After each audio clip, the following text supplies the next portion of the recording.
Well, I used to work in the bubble era of the dot-com industry, and I worked for a company called Listen, and they were acquired by Reel.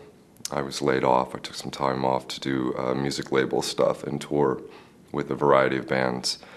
And then I decided to get back into it when I heard that mp3.com was being revived by CNET, and I reached out to a few people there and actually came on doing just simple data production work and began writing a column called Rolls Off the Tongue, which is my last name, and it was just sort of a summary of weekly events and what have you in music, and that expanded into writing about albums as well, and they seemed to trust me.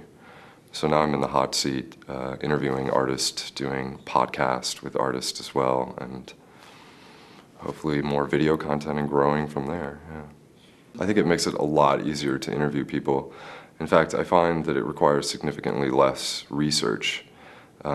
If you know what it's like to be in a studio or to deal with record labels in general, eating, ramen on the road for a month, that sort of thing, it really helps to take people, well, it doesn't really take them by surprise, but it generally relaxes the musicians once they catch wind of the fact that you're not just some sort of observer, standing from the outside with no personal experience. I'm not a musician. Like, I can't actually sit down at a guitar and play or write music.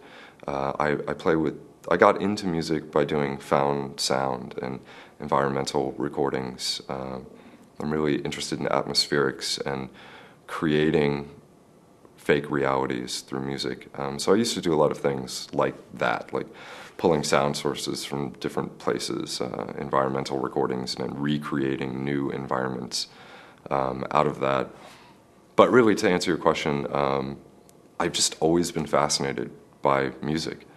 And when I was in high school, I had a community, or I had a show on a community radio station in Tucson, Arizona called KXCI. And really, I just knew from sort of that point on that in some way I would be involved in music.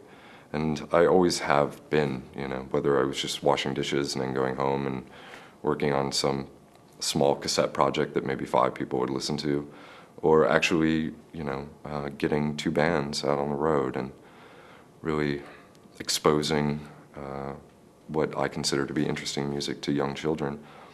But that's kind of actually what drives my label, is the idea that, there's a 13-year-old kid out there that's going to listen to my music and it will inspire what they do.